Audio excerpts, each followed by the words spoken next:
After 8 long years of running my father's company, I had finally done it.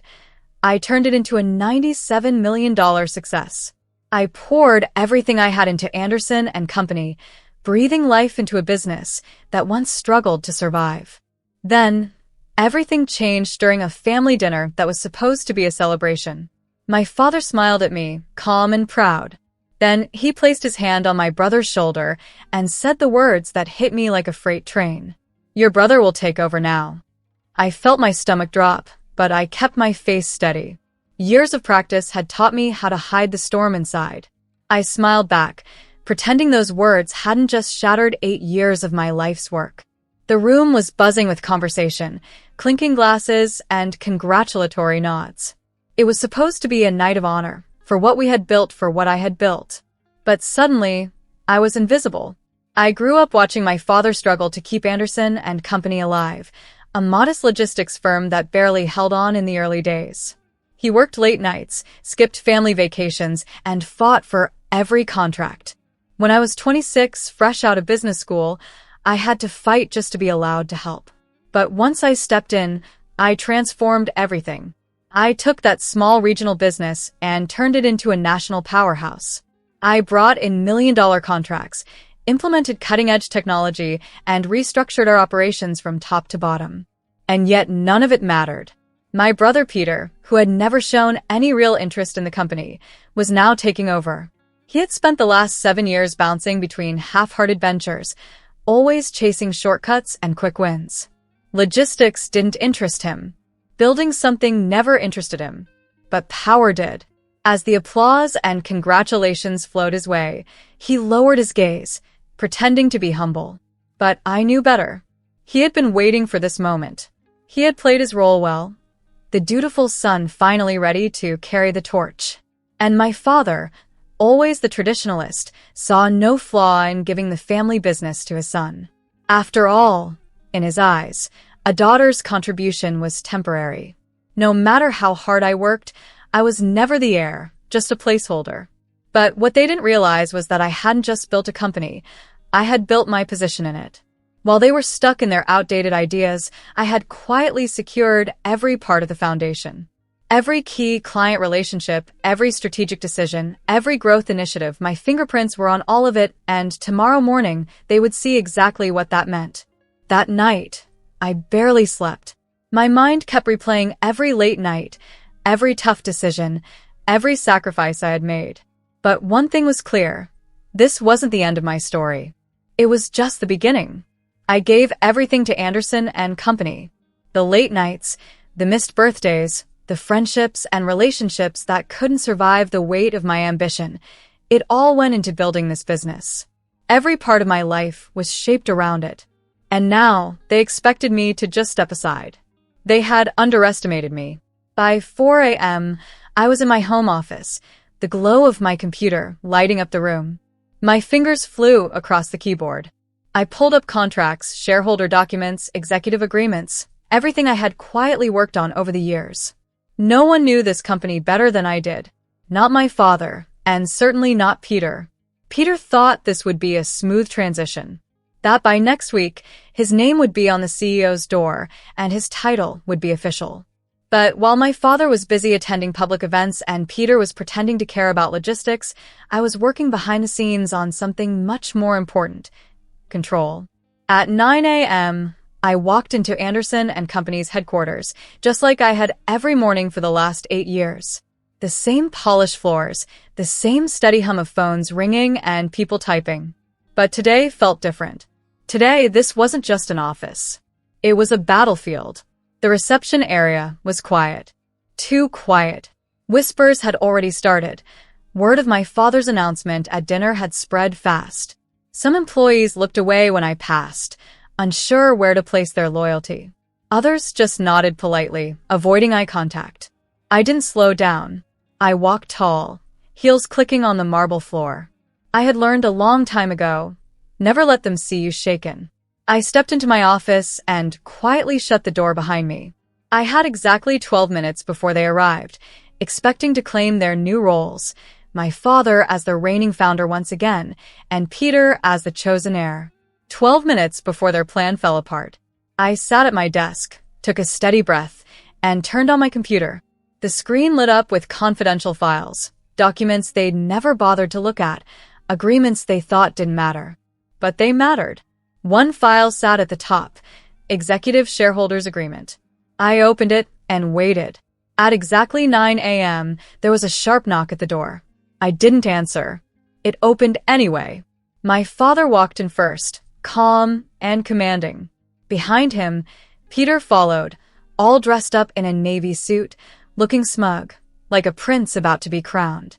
His confidence was rehearsed, while my father's came naturally, like he already believed the crown was his to give. "Anna," my father said, his tone firm but polite. "I assume you're aware of the transition taking place today." "Transition?" I repeated, leaning back in my chair. Interesting choice of word.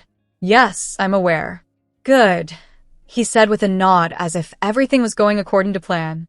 "Peter will be stepping in as the new CEO. We'll need you to help with the handover. Make sure he's fully up to speed before you officially step away." I raised an eyebrow. "Step away?" His jaw tightened. He didn't like being questioned. He wasn't used to it. "Anna," he said, his voice colder now, "this isn't up for debate. The decision has been made." I smiled slowly, calm and knowing. "I'm aware of that, Dad," I said gently. "The thing is, you don't have the authority to make that decision." Peter scoffed, shaking his head. "Anna, come on. Don't turn this into a fight. We're trying to do this the easy way." I didn't answer him. Instead, I picked up the remote from my desk and pressed a button. The large screen on the wall flickered to life. A document appeared, bold and clear. Executive Shareholders Agreement. The same one neither of them had ever read.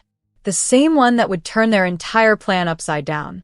I had been reviewing an old Executive Shareholders Agreement, signed back on September 22nd, 2013. The signatories were Anna Anderson, Lawrence Anderson, my father, and Peter Anderson. As I glanced at my father, I noticed his face pale slightly. I turned to Peter. "Do you even know what this document is?" I asked. He folded his arms and shifted uncomfortably. "A shareholders' agreement," he guessed. I nodded. "Yes." "And do you know what it says?" I tapped on a specific clause. This was created during the company's restructuring.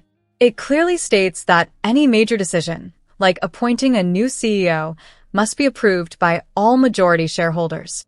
I locked eyes with my father. "And Dad, I own 72% of the company." The room went silent. My father's face grew stern. "That's not possible," Peter muttered and stepped forward to get a better look. "Oh, it's very possible," I replied calmly. "While you were busy chasing startup dreams and Dad was playing the role of company patriarch, I was doing something else. I was securing my future." I leaned in closer. "Remember when you needed funding for expansion in 2014? You gave me 22% of your shares for that investment. Then in 2016, during the legal battle, you handed over another 14% as collateral. You never took it back. Add that to the 31% I originally owned, and here we are." My father clenched his jaw. Peter's face turned pale with panic. "You're bluffing," he snapped. Without a word, I handed him a second document. "This is the latest legal filing with the state. Go ahead, verify it." Peter grabbed the paper, scanning it quickly. His face drained of all color.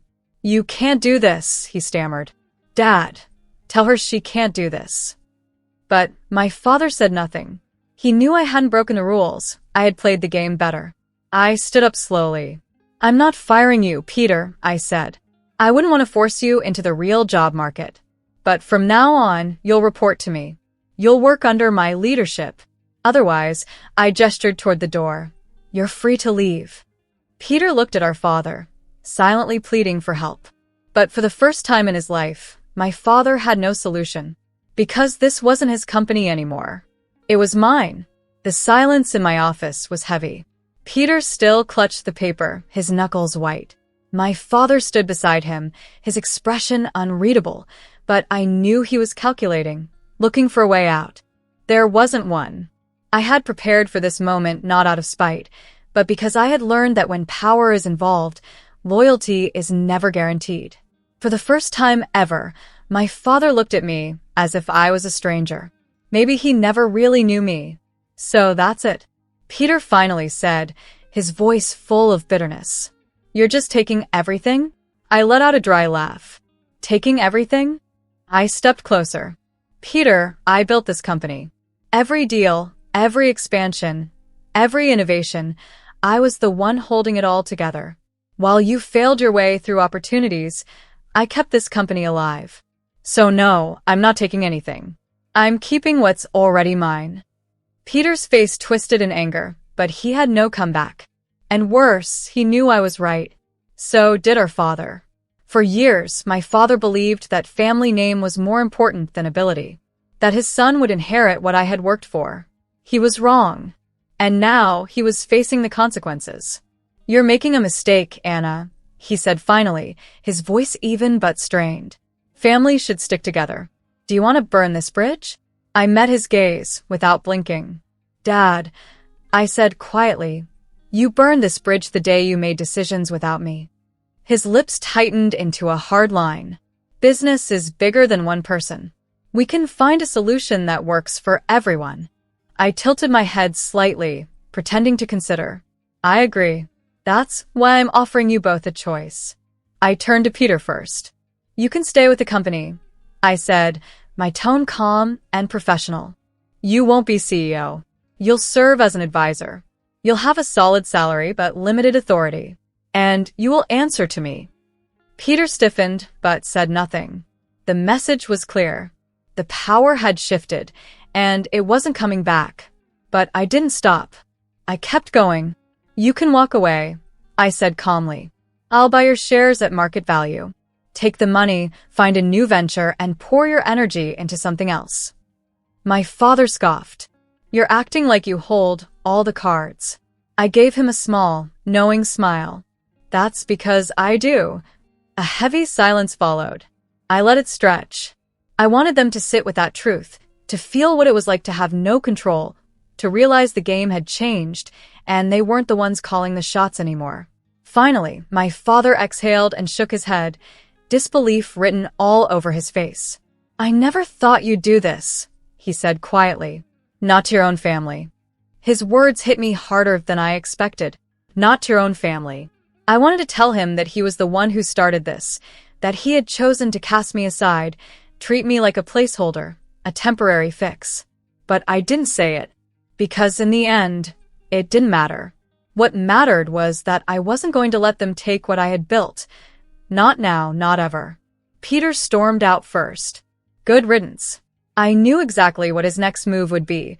He'd go to our extended family, to old friends and business contacts, spinning the story to paint himself as the victim of corporate betrayal. Let him. I wasn't here to win their approval. I was here to secure my future. My father stayed a moment longer, almost as if he expected me to change my mind. I didn't, and when it was clear I wouldn't, he gave a slow nod. You've changed, he said quietly. I met his gaze. No, Dad. I just finally stopped pretending. Then he left too. I exhaled, sinking back into my chair. I should have felt victorious. I had fought for my place, and I had won. But instead, I felt something else. A quiet ache. A part of me, no matter how small, had always wanted his approval. I had spent years proving myself, hoping that one day he'd see me. But the truth was he never had. And now he had no choice. He didn't see a daughter anymore. He saw the real me, the leader of Anderson and Company. I turned back to my computer. My focus shifted. I had spent 8 years building this company. Now I would spend the next 8 making it bulletproof. My father and Peter had tried to take everything from me. In the end, they lost everything instead. For the first time in over a decade, my office was silent. No calls from my father. No passive-aggressive emails from Peter. Just silence. But silence didn't mean peace. It meant war. I knew neither of them would back down easily. My father wouldn't walk away quietly. Peter would fight, convinced that this company was his by birthright.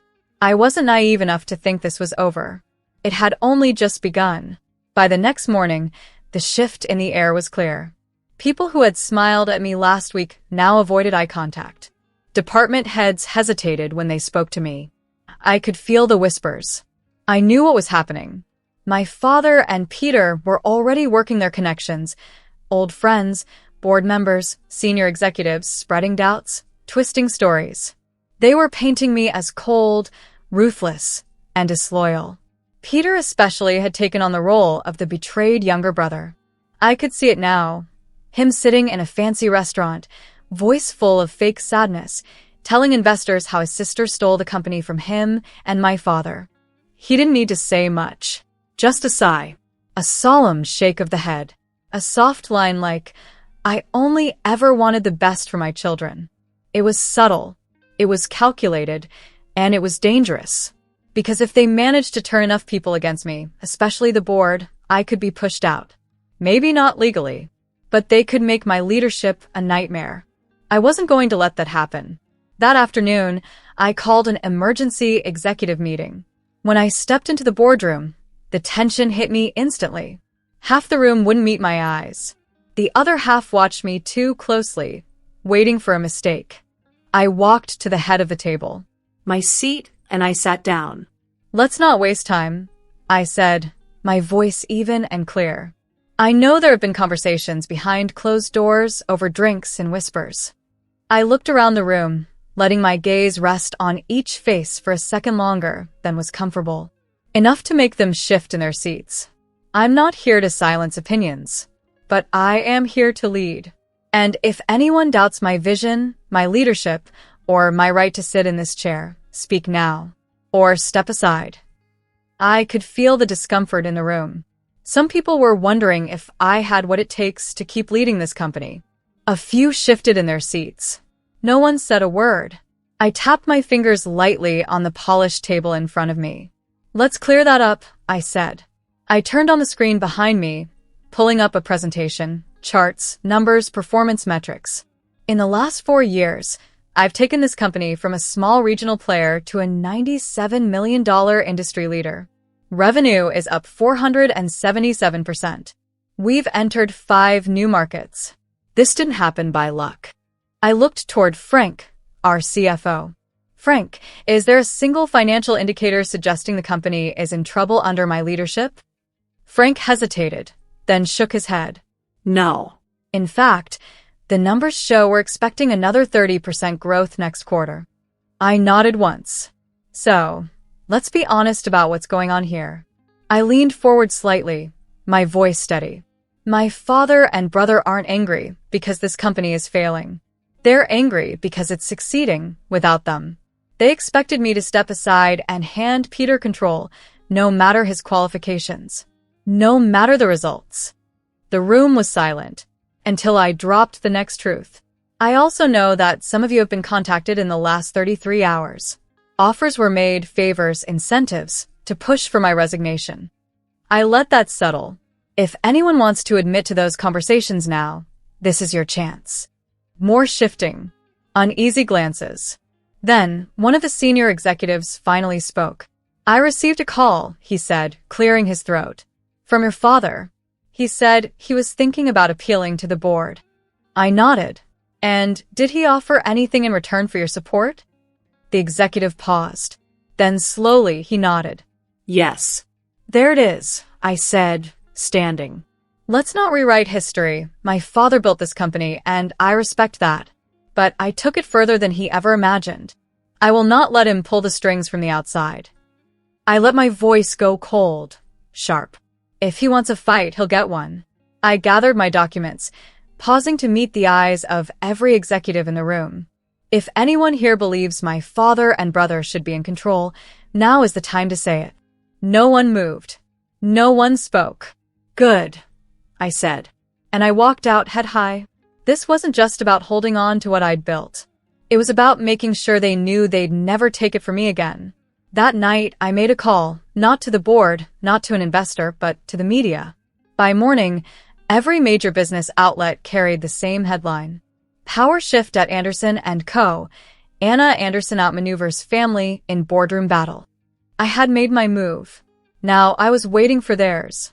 By the next morning, my inbox exploded, emails, missed calls, and messages from journalists, investors, and board members. Some were supportive. Others were cautious. But most of them asked the same thing. Is it true? I didn't respond. Not yet. I knew the game my father was playing. He had spent decades shaping his image.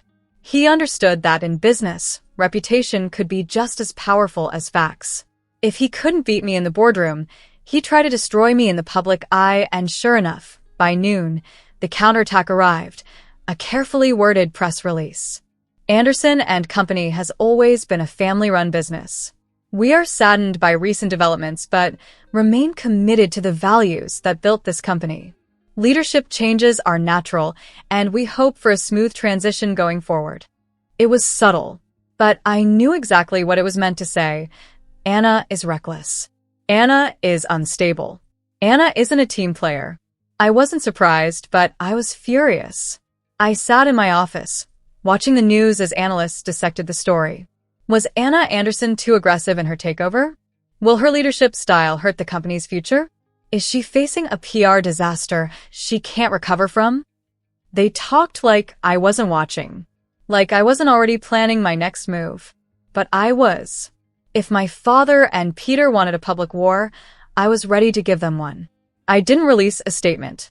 I didn't hold a press conference. Instead, I made one quiet phone call to an old friend who worked in investigative journalism. I have something for you, I said, but you'll need to move fast.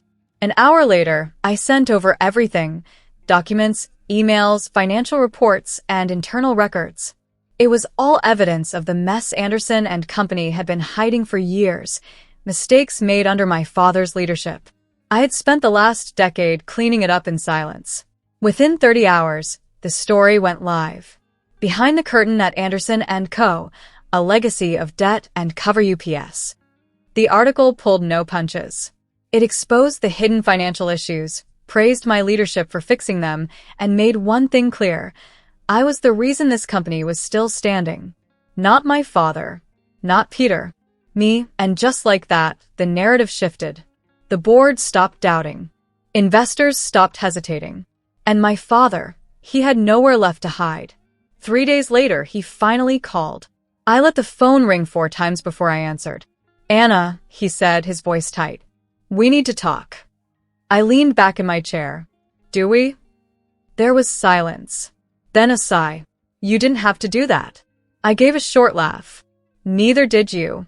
This company was supposed to be a legacy, he said. For the family. For both of you. I felt a small, sharp pain in my chest.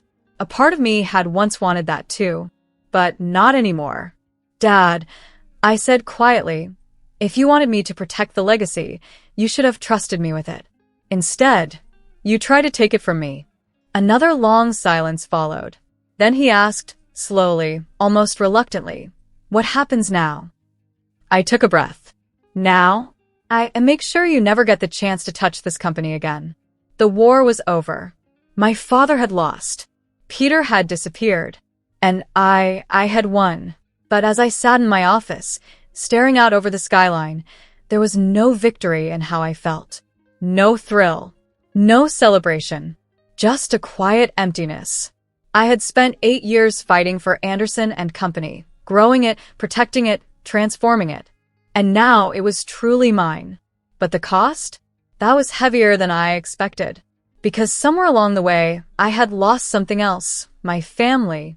The next day, I walked into the office like it was any other morning. But everything had changed. The whispers had stopped. The doubts had faded.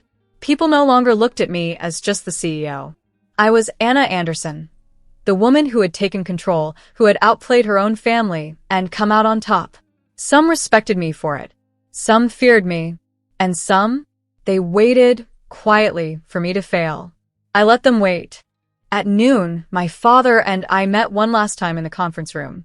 He looked tired, older, worn down. It was like the full weight of everything that had happened had finally caught up with him. I waited for him to speak. When he finally did, his voice was quieter than I had ever heard it. I'm retiring, he said. Effective immediately. I didn't react. I had expected this. I'll sell most of my shares, he continued. I'll keep a small stake as an investor, but I won't be involved anymore.